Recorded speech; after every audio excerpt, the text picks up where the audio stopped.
Praise the lord. ప్రభువైన యేసుక్రీస్తు నామములో మీ అందరికీ ఉదయకాలపు శుభాలు తెలియజేయుచున్నాను.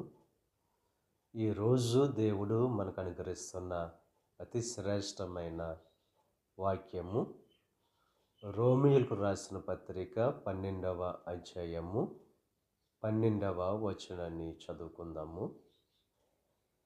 నిరీక్షణ గలవారై సంతోషించుచు, శ్రమ యందు ఓర్పు గలవారై, ప్రార్థన యందు పట్టుదల కలిగి ఉండుడి.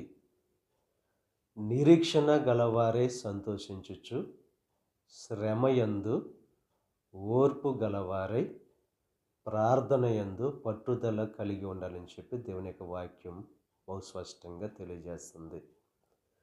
మనకు కలిగే శ్రమల